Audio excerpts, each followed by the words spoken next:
Crypto-monnaie, Facebook renonce son projet. Faute d'avoir convaincu les régulateurs et décideurs politiques américains, l'association Diem, qui portait le projet, va vendre ses principaux actifs à la banque Silvergate, spécialisée dans les devises numériques.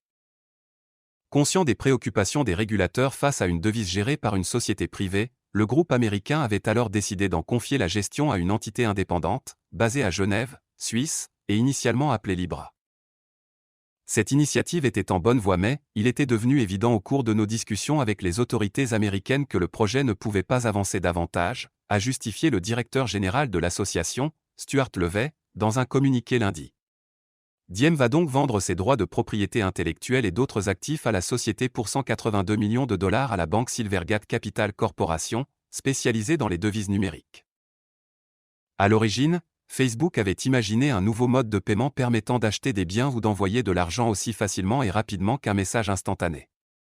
Dès son lancement, le projet avait soulevé une levée de boucliers aussi bien de la part des banques centrales, des régulateurs que des décideurs politiques. Il s'inquiétait pêle-mêle des risques pour la stabilité du système financier, de la lutte contre le blanchiment d'argent ou encore de la protection des données personnelles. Le fait que Facebook puisse potentiellement chercher à battre monnaie, au même titre que des banques centrales, avait également suscité l'indignation de nombreux régulateurs. Après la défection de plusieurs partenaires de poids comme PayPal, Visa et Mastercard, l'organisation avait rapidement revu ses ambitions à la baisse, avant de se renommer Diem fin 2020. Dès le départ, le projet Diem a cherché à exploiter les bénéfices de la technologie de la blockchain pour concevoir un système de paiement meilleur et plus inclusif, a souligné M. Levey lundi. L'association est parvenue à construire et tester un système de paiement basé sur la technologie faisant aussi fonctionner le Bitcoin, qui inclut des garde-fous contre son utilisation par des criminels, a-t-il affirmé.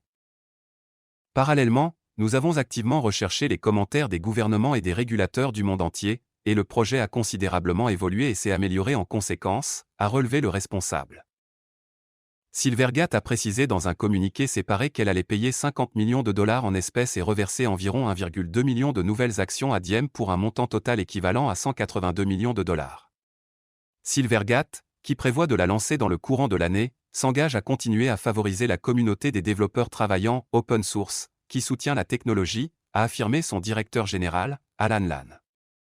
Nous sommes persuadés qu'ils seront enthousiasmés par notre vision, a-t-il ajouté.